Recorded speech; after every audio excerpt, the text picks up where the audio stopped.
All right, let's jump right into this explainer. Today, we're unpacking the bullet journal method, a guide to intentional living. And we're going to explore how something as unbelievably simple as a blank piece of paper and a pen can, well, literally transform the way we manage our scattered thoughts and ultimately our lives. Think about it. Every single day, you are bombarded with thousands upon thousands of thoughts, tasks, and notifications. It's a lot, right? So what do you actually choose to focus on? If you're like most of us, you probably feel this constant daily frustration with information overload. The sheer exhaustion of making trivial decision after trivial decision can leave you feeling completely drained because every single choice requires focus. And focus? Well, that's a massive investment of your time and energy. Now, the creator of the system, Ryder Carroll, actually calls it a mindfulness practice disguised as a productivity system. Carroll originally came up with this whole framework just to help manage his own attention deficit disorder. And honestly, that right there is a total paradigm shift. This method isn't just about cranking out rigid to-do lists. It's deeply, deeply rooted in self-awareness. So, here's the roadmap for our explainer today. We're going to cover mindfulness disguised as productivity, the personal operating system, the 4 core collections, filtering out the meaningless, and finally the art of intentional living. Kind of an index for the chaos, if you will. Okay, section 1. Mindfulness disguised as productivity. Finding your focus. Because look, to be truly productive, we first have to step back and examine our lives with absolute clarity. Take a deep breath for a second and just think about the digital world we live in. It is fast, it's loud, it's chaotic, it's just pure information overload. But an analog notebook that offers you actual space to reflect? When you crack open a physical notebook, you immediately unplug from all those digital distractions. You hit pause on the noise. Writing by hand physically forces you to slow down in a world that is obsessed with speed, giving you a rare chance to actually process, think, and focus. And to make this work, there are exactly 2 main components to the bullet journal method. It's not just a fancy book you buy. It's made up of the system itself, like the actual nuts and bolts of how you write things down, and the personal practice of self-awareness. You absolutely need both of them working together. Which brings us to section 2, the personal operating system, essentially a living autobiography.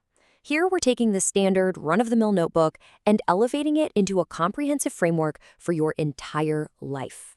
This personal operating system functions across time, and it's built on 3 big pillars. Step 1, you track the past, creating a clear record of your thoughts. Step 2, you order the present, finding daily calm by tackling your tasks mindfully. And step 3, you design the future. This is where you transform those vague, someday curiosities into meaningful, manageable goals. It's just this beautifully holistic way to manage every single phase of your timeline. All right, section 3, the 4 core collections. Organizing your info. These are the specific, actionable mechanics of the system. In bullet journaling, a collection is basically just a stack of organized information, your tasks, events, and notes that you really need to keep track of. And here they are. The whole shebang rests on these 4 foundational pillars: the index, the future log, the monthly log, and the daily log. Let's quickly break down exactly what each one of these does. First up, the index. It is exactly what it sounds like, a table of contents for your journal. I mean, let me ask you, how many times have you jotted down a genuinely brilliant piece of information in a notebook only to completely lose it because you couldn't remember what page it was on? It's the worst, right? Well, the index completely solves that problem. In fact, the index rules the other 3 collections. It is an absolute game changer. Because you number your pages as you go, the index becomes this master key that connects every single thought, project, and log together. You're literally never going to lose a great idea again. Next, we have the future log. Think of this as your designated parking lot for long-term tracking. Any task, any event, or any goal that falls outside of your current month, it goes right here. It gets those lingering future obligations out of your brain and safely onto the page. Then, we zoom in a bit to the monthly log. This is a crucial monthly mental inventory check.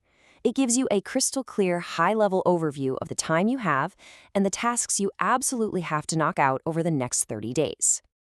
And finally, the daily log. This is your granular, day-to-day capture tool. It's built for you to quickly catch thoughts, tasks, and events right on the fly as they happen. It's the piece that keeps you totally grounded in whatever is right in front of you. Moving on to section 4, filtering out the meaningless, limiting daily decisions. Because let's be honest, having a brilliant notebook structure means absolutely nothing if we just fill it with garbage. We need a system to limit our daily decisions. And that introduces us to a core critical practice, migration. Migration is the act of ruthlessly getting rid of meaningless information from your notebook. At the end of a month, you look at what you didn't finish. If a task isn't worth the effort of rewriting for the next month, well, it's not worth your time. You strip away the distractions so you can focus purely on what actually matters. So, how do you figure out what to migrate? You have to ask yourself a tough question. Is this decision truly important?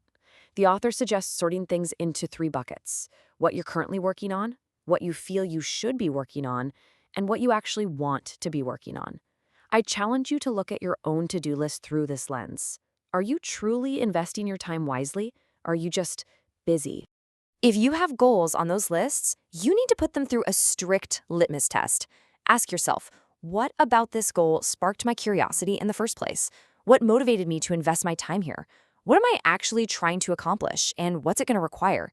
And maybe most importantly, what is my actual definition of success for this? Rigorously questioning your goals like this prevents you from chasing things that just don't matter.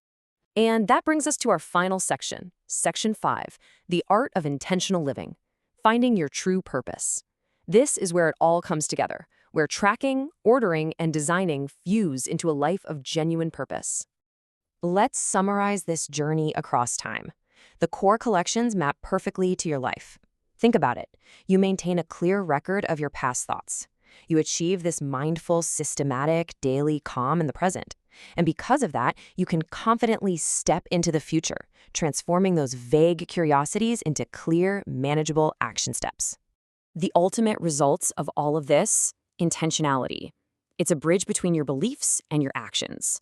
Look, for any productivity system to actually be sustainable, it has to fit your lifestyle. But more than that, your actions must actively align with your core beliefs.